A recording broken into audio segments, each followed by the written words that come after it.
Hello and good morning, everyone. So thanks for joining our webinar today. As with all our webinars and stuff, if you do experiencing any issues as we're going through with the visibility of the slides or volume, anything like that, raise your hand and I'll ensure that a colleague looks into it quickly for you and we'll try and resolve the issue straight away. Okay then, so let's get started, but before we do, I'll just start by introducing myself. So my name's Andy Simpson. I'm the Senior Account Manager here at the Coal Authority, and today I'm also lucky enough to be joined by Michael Owens, who is one of our Principal Project Managers here at the Coal Authority, and Michael's based within our Public Safety and Substance team. So say hello, Mike. Hello everyone, thank you for attending and listening in to this webinar.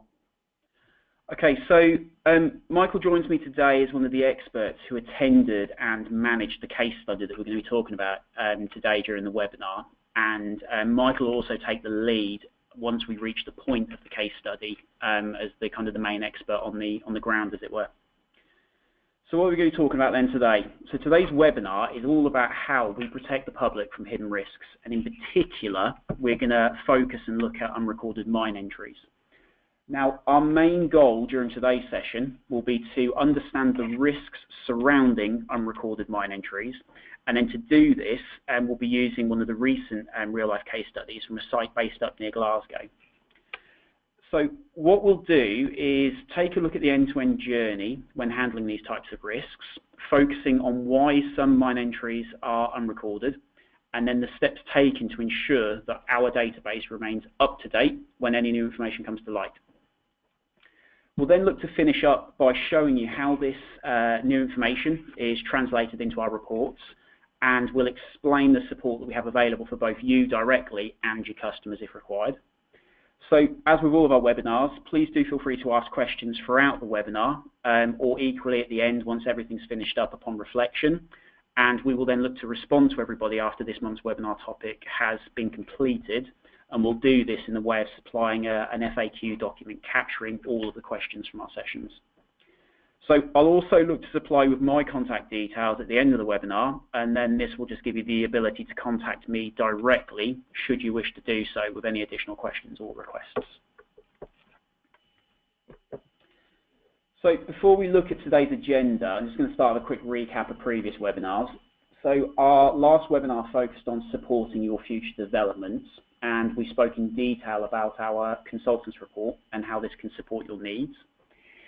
If you missed the sessions or you'd like to bring yourself back up to speed on any of the content, you can find the recordings on our YouTube channel, and you can see the address for this in the bottom right hand of the corner, and no surprises there, it's just YouTube/the Coal Authority. So all of our webinars are recorded, including this one today, and we will store these on the YouTube channel, so keep your eyes peeled for any future ones appearing over the coming weeks and months. Right then, so today's agenda is as follows. So we'll kick things off as usual with a case study, and this time we'll be looking at a collapsed, unrecorded mine entry in the middle of Kilbury Road up in Clydebank near Glasgow. So as I say, Michael will take the lead and talk you through the journey step by step, as it was Michael and his team who actually managed this particular collapse.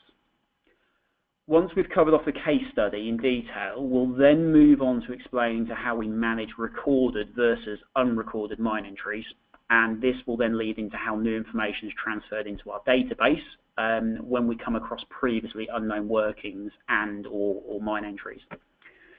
And then finally, we'll finish up the webinar today by explaining what support we have available for you here for both, again, you directly and your customers when and where required when handling any of the unknown.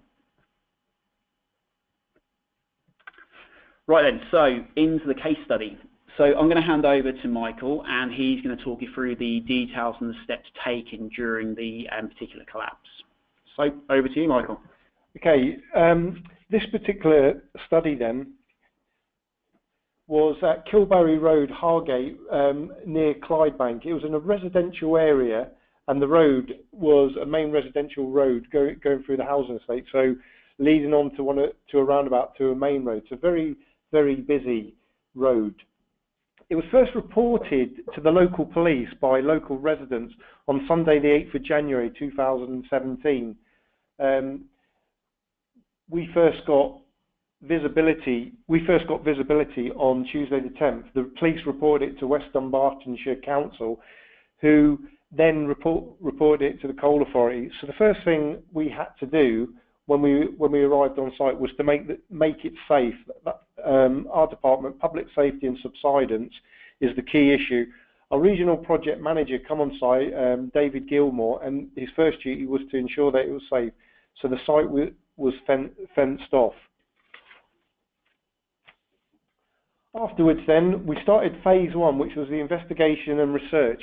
When an incident comes in to the coal authority, our team of project support officers will do a very thorough and detailed desktop search here in our headquarters in Mansfield to get as much information as we can for the regional project manager to go out on site, and he's armed with a lot of information. On this particular incident, the information, there was some information in our historical archives, but wasn't a great deal. So again, David Gilmore, our regional project manager, went on site. He had limited information, and it's basically going on site and then looking at what is actually there. So the first part of the, once we took over from West Dunbartonshire Council, made the site safe, and then we started our preliminary investigation phase. Before that, though, there was a lot of local interaction with stakeholders, local residents, the utility companies, because as you saw from the previous photograph, there was a lot of exposed utilities. There was water, there was gas, there was electricity, there was BT, there was Virgin. So we had to establish a relationship with the stakeholders straight away, which we did. So our initial investigation was just some basic probe drilling and just trying to find out what was there. Because before we can take ownership, as in before the coal authority can take ownership, we've got to establish our liability. Once we've established our liability, then we have a statutory duty to deal with historical mining legacies. So that's the first thing. We can't just assume that it's our liability. We've got to do some investigation work because it is public money that we're spending. The initial investigation then didn't come up with a great deal. We still, and considering we were doing this hand in hand with our researchers back in Mansfield to get historical desktop information, and it was very, very sketchy, to be perfectly honest, because at the time we didn't know this was an unrecorded shaft. So these are the most difficult ones to deal with, because we've got to be, it is a fine balancing act. We've got to have our statutory duties that we must abide by, but also we've got to make sure that we're not spending public money unneedlessly when it is not our liability. Our initial investigation, first couple of days, didn't reveal anything. So then we're talking to utility companies with Scottish Water. Is it a collapsed drain?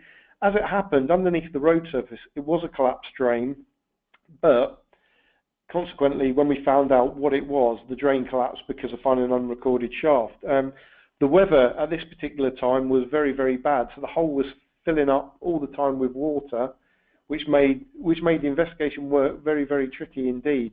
So it was very, very challenging due to the nature of the weather and the site conditions. So we'd been on site 4 or 5 days, and then eventually we had pumps set up, and as you can see on this picture here, it's probably the clearest one we've got, where you can just see the shaft. Water was pouring in from the storm drain. Just to put it in context, you had the main storm drains, which was 2 miles away, where all the surrounding water from the farmlands, the fields, was collecting and was running through this area. That storm drain had collapsed, so we had to divert the storm drain away from the collapse area so we could complete our investigation. Once we found this, you can see from the picture, it's a rectangular shaft, wooden shaft, and it was really well preserved, and it was typical of these types of shafts used in all aspects of mining, mineral mining throughout this region of Scotland. So once we saw this, we were encouraged that this was, an unrecorded shaft. However, we couldn't assume that it was for coal, and eventually we worked out that it was used for iron ore, limestone, and coal extraction. So on that, we take a view that even though we're not 100% sure, we work on the balance of probabilities that it was our shaft. And once we were happy and comfortable with that, we could go on and do further work. One of the key things was, as you can see on that slide there, the road was just closed on one side. We felt that we needed to close the entire road, so we extended our fencing across the road, just again because of the nature of the collapse, and we'll see that on a slide further what was underneath the road, just for public safety. We didn't want cars or any vehicles going down there in case, as you're looking at that slide on the left-hand side, that area collapsed. So we took the decision to extend our fencing, our site as such, across the road, just on the public safety aspect. So once we found that unrecorded shaft, there was a further period of investigation, and you can see our digital database abandonment plans and historical ordnance survey maps that we use. We're still trying to establish the cause of the risk, and we had a recorded shaft 30 meters to the north of the site, but we were still unsure whether this was due to coal. So we carried on with our research, and what we did, we brought in a company called Soil Engineering to do actual drilling of the shaft. We needed to establish the depths. We used our geological maps to find out. We knew that the depth of coal was roughly about between 56 and 59 meters, and we knew above that was the limestone and the iron ore. So again, using the maps that we've got, and even the information here, as basic as it says there, it shows the Hurlick coal seam showed the workings from 1900 to a depth of 55. Again, this is invaluable information. It doesn't look a great deal, but it does assist us. We also use this excellent piece of technology from GeoTerra, who could do laser scanning of the site, and this was just to give us the extent of the void that we were dealing with. As you can appreciate, the shaft was 6 meters below the road surface, but the actual void, all the surrounding materials, created a large surface area, and it shows we made the right decision to close both sides of the road for the public safety aspect. And you can see on the next slide where you just see the top of the shaft, the yellow point, and you can see all the material that's been washed away around it. So even though we found the shaft, and there's only a relatively small hole on the ground, we've got to be conscious that the area underneath the road surface, which is only a thin layer of asphalt, is very, very dangerous, so that needs to be excluded. So once we were happy, it was an unrecorded shaft, we've done as much desktop research as we can, we started the drilling with Soil Engineering. They built a platform, a safe platform over the hole to get their drilling rig in. And what we did, we had to drill correlation holes, test holes for want of a better word, to depths of 60 meters and 64.5 meters to establish the shaft's depth. And we wanted to do that. We drilled down the center of the shaft and then either side of the shaft. And if you look at the drilling logs, sorry that they're not 100% clear, that gave us the depth of the shaft and where the coal seam was, and we could do that either side. So we were happy. 62 meters from the road level was the depth of the shaft, so 6 meters of the collapse zone, and then 56 meters of the actual shaft. Again, the bottom of the shaft didn't drill straight into coal. So again, we could still have some debate about our liability, but as I said before, we would take the view that actually this shaft was used to extract all material, so the coal authority in this case would have a liability, and we took the decision, it's our liability, let's get on with treating it. So, but we do take our time, we use historical information, we use drilling, and we've got some very good drillers that we use to establish liability, because again, we are safeguarding taxpayers' money. So we then moved on to the second phase, which was stabilising the shaft. And that period ran for the 24th to the 28th of January. In the background, when we were doing our drilling investigation, and we know we're going to take on the liability. We've already getting materials in, we're already thinking about stabilising the shaft.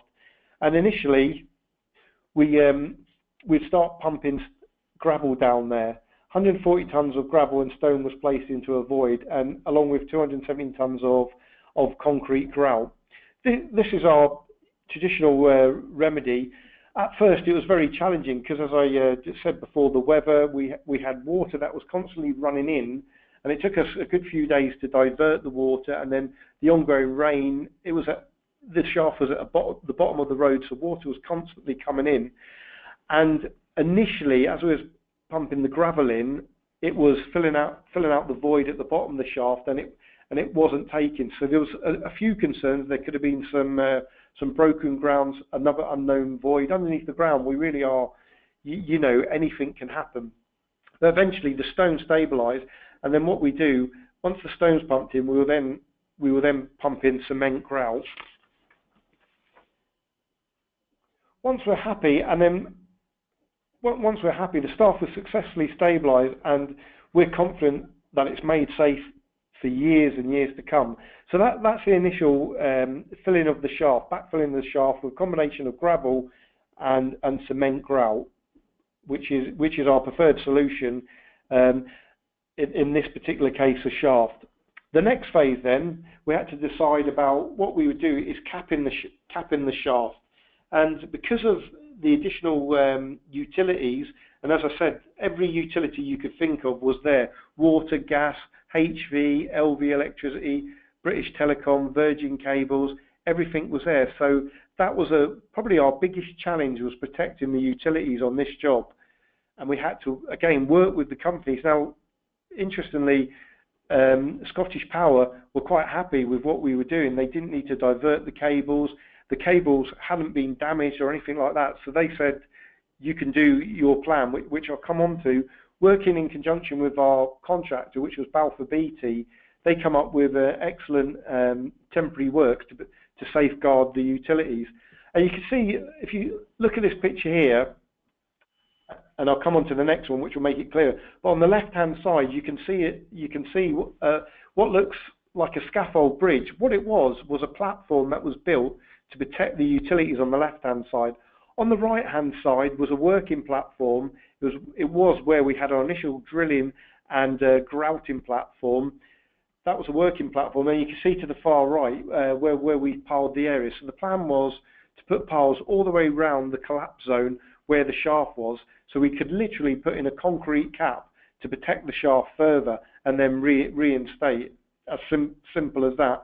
If you see the next slide, you can see there, it looks very rudimentary how we've protecting the utilities, and you can see there of all the utilities that are there.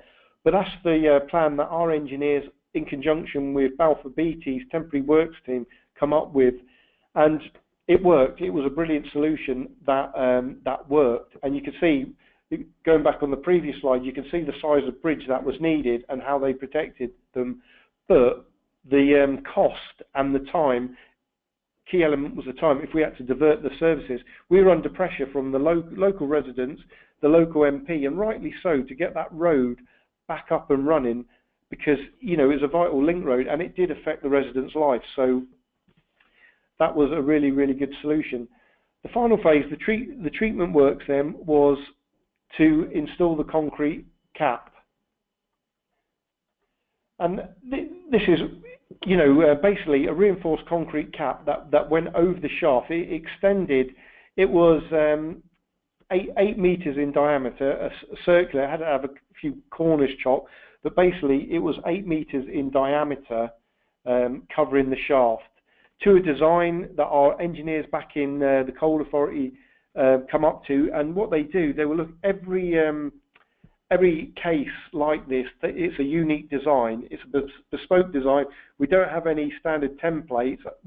Our engineers have experience in dealing with this, but they will come up with a fresh design because there's different ground conditions, and the design life is at least 100 years. So remediate a shaft for this, we're talking 100-year design life. So every effort is put in to make sure it's done correctly, the site supervision is done, etc., etc. So once the concrete cap was done, that was the remit of the coal authority's liability of works, and this was agreed with West Dunbartonshire Council. They were happy with what we do, and we were constantly engaging with them, and we had a really, really good relationship with the council, and we fed each other well. And once they were happy that we had done our piece, we stabilised the shaft, filled the shaft, done our concrete cap, we then handed over our part of the site to West Dunbartonshire Council, and that went on. We met the timeline, and on the 5th of April we handed over to West Dunbartonshire Council. Again, that wasn't the end of our involvement. We still had some liability. It's just the council, as the local authority dealing with highways, they were best placed to deal with the reinstatement of the actual road surface from the shaft upwards, following the New Roads and Street Works Act legislation. They were best placed to do that. And again, they used our contractor. We were still kept work together in regards to the design and the backfilling. So it was a really, really good partnership that we had with West Dunbartonshire Council. The council they gave a timeline of when it first started in January of 6 months, and it was pleased to say that the road was open on the 12th of May, so well ahead of time, which was really, really good. Throughout the whole remediation of this shaft, there was ongoing dialogues with the local MSP, the local residents, we had letter drops, just keeping everyone up to date, because there was a lot of media interest. The local newspaper, the Clydebank local newspaper, we were regularly giving media updates to West Dunbartonshire Council. We were giving updates, and that's the wider part of the Coal Authority. We have a communications department who would give Twitter feeds and media statements with us on the ground. So, in summary of this case study, it was very, very, very, very challenging initially, because the site conditions were atrocious. We had very limited data back here in our offices in Mansfield, and it was trying to establish liability. That's the key thing for us, because we're a public organisation. We can't just turn up to every incident collapse and assume it's ours. 9 times out of 10 we know it's coal, but we've got to be 100% that it's our liability for us to take it on, because we are spending a lot of taxpayers' money.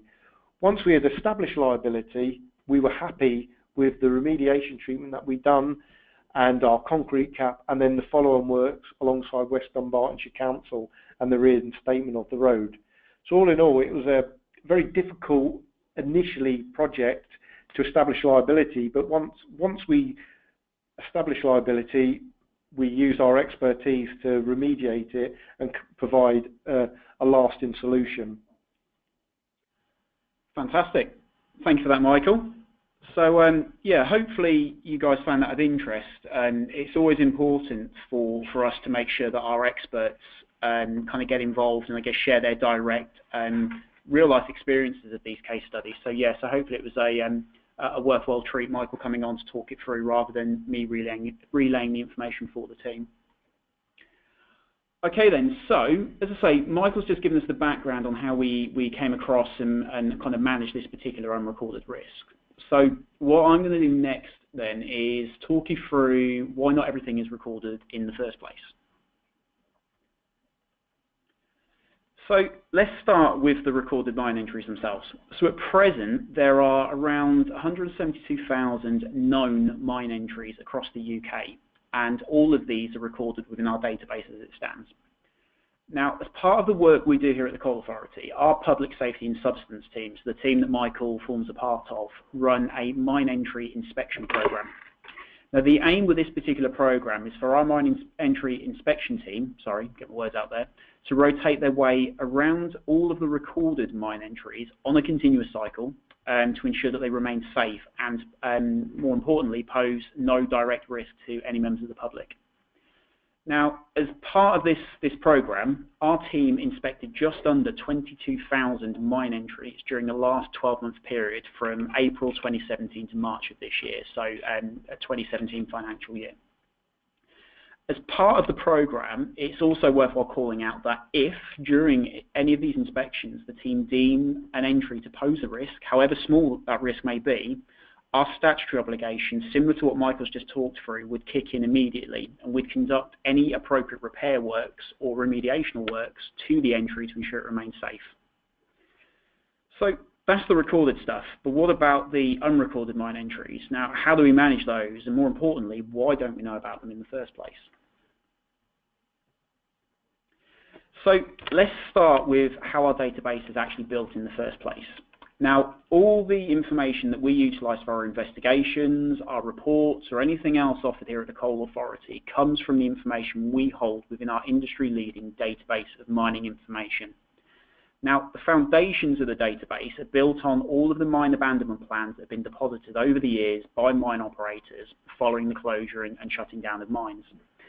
Now, we currently hold a large proportion of these in our archives on site. So at present, there are just over 360,000 separate abandonment mine plans in our archives, dating as far back as the early 1800s, and there's a couple that date even older than that. Now, I'm sure several of you have attended the site here in Mansfield and have the ability to look at and interact with these face to face. Now, the thing to call out here, though, is that the law for mine operators to actually deposit an abandonment plan only came into play in 1872, when the Coal Mines Regulation Act and Metalliferous Mines Regulation Act came into play. Now, these acts made it a legal requirement for abandonment plans to actually be deposited within 3 months of a mine being closed down, so something which simply wasn't an expectation prior to that point. So to help give some background to the reasoning for this, the 1872 Acts were brought into play following the loss of life at a coal mine in County Durham back in 1836. And this was as a result of flooding from old mine workings nearby. Now, this incident prompted the first Mining Records Office to be established by the government at the time for the voluntary, and that's the key word here, voluntary registration and preservation of abandonment plans at the time. However, because it was voluntary, the majority of companies never brought into the idea and as such never deposited any plans.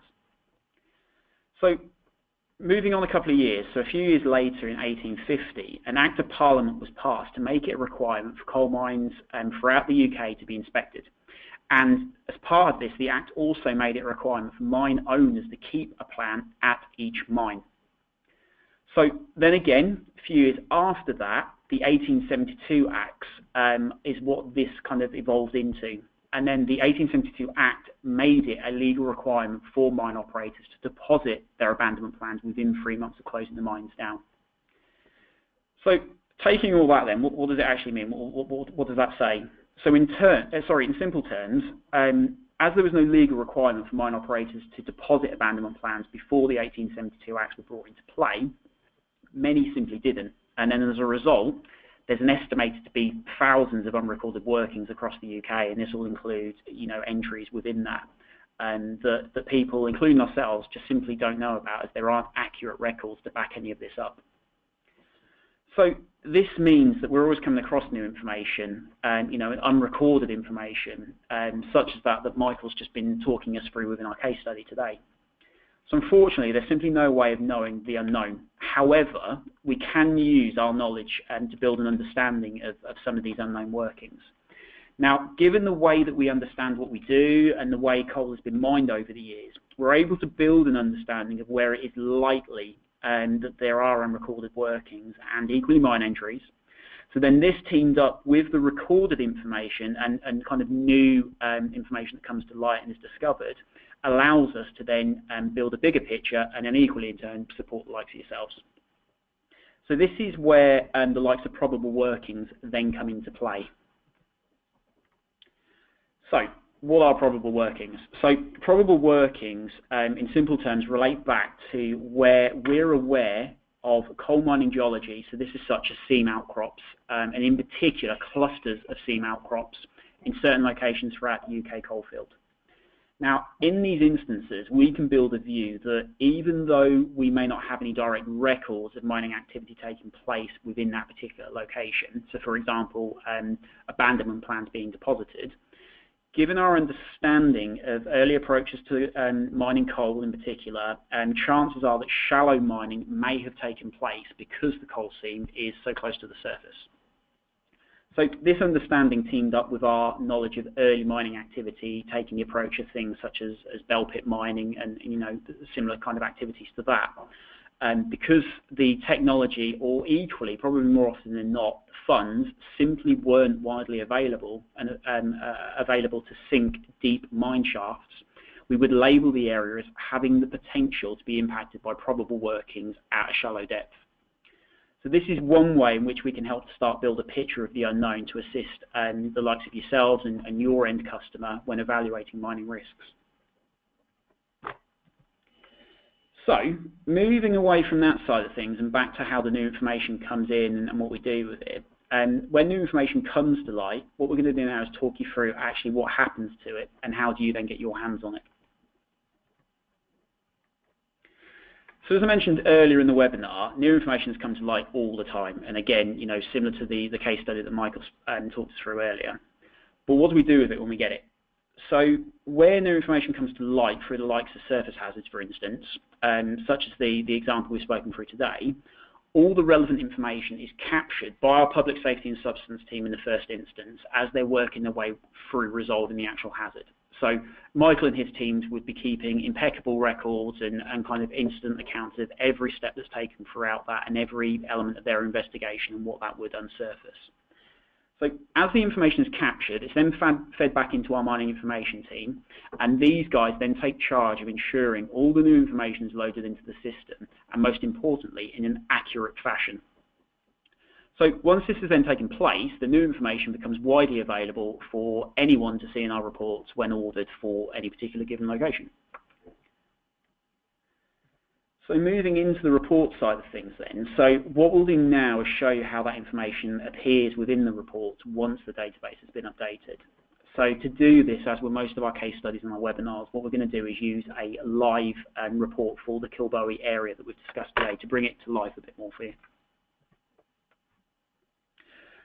So as I say then, the new information comes in and is processed by our mining information managers and then loaded into the database accordingly. Once that's happened, the information then becomes published, and after it's been quality checked, it would show up in the summary table of the report orders for that particular area. So you can see where some of this information is highlighted for the Kilbowie area on screen here.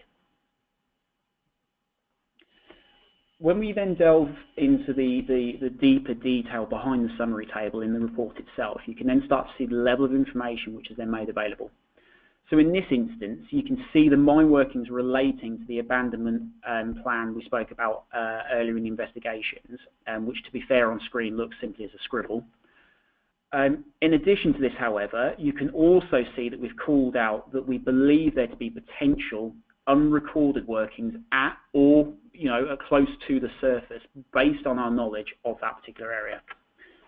So thinking back to the slide where we spoke about the unknown teamed with our knowledge of where seam outcrops sit at shallow depths or equally actually near to the surface or at the surface, we're able to then draw attention to the fact there may be unknown risks here, so for example, shallow workings. So whilst we don't have any direct records relating to the risk, usually as a result of the mining activity being conducted before the 1872 Acts that we just spoke about, our experts are then able to give an educated indication based on the geological knowledge of that particular area with the information that we have to hand. So all of this can then help to call out the risks where required. It's the same story then when we look at the mine entry section. So again, on this one, you can see that all the new information following the remediational works to the shaft in the case that we've just spoken about have been loaded into the database and now show on our reports. So given the nature of this particular entry, this one wouldn't have appeared at all previously. So it's truly a new piece of information rather than being updated. And this is quite simply the fact that we didn't know the entry existed, as Michael explained. And once again, in a similar way to the shallow workings on the previous slide, we call out that based on what we now know about the area in question, there is a serious risk that there are unknown mine entries within this area. So with any mine entries highlighted, we'll then also offer the ability to order the appropriate mine entry interpretive report as a follow-on piece of information, which would then give the user a much deeper level of detail and supply all of the information that we then hold for that particular mine entry on our database.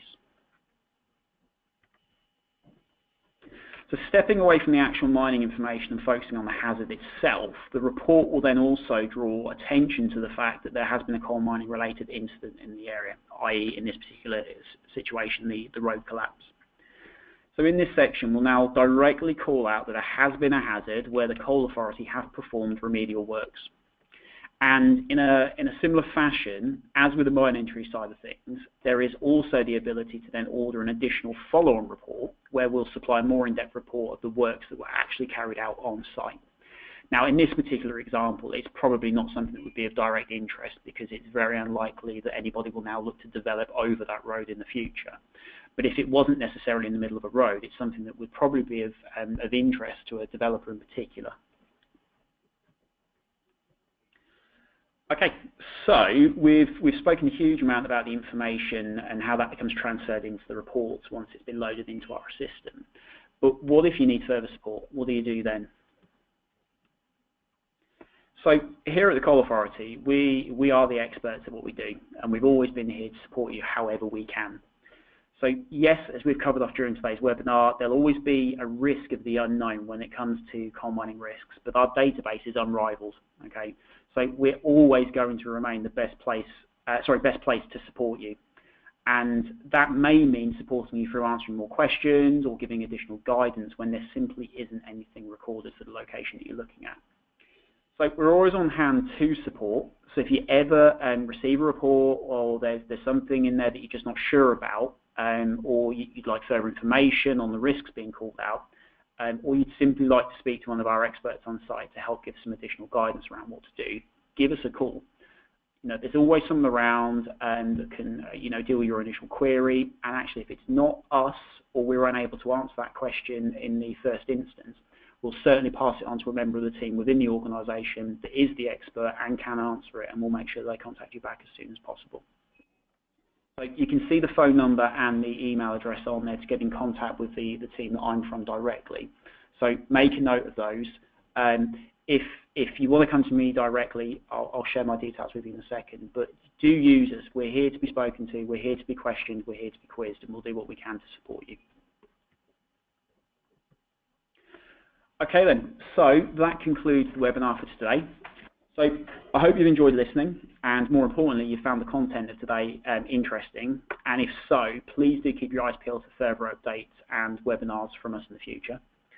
So equally, once you've gone away and you reflected on today's webinar, I would 100% encourage you to pass us feedback on the content or my delivery, Michael's delivery, or anything else that you'd like to see as far as future topics are concerned for the webinars from us here at the Coal Authority.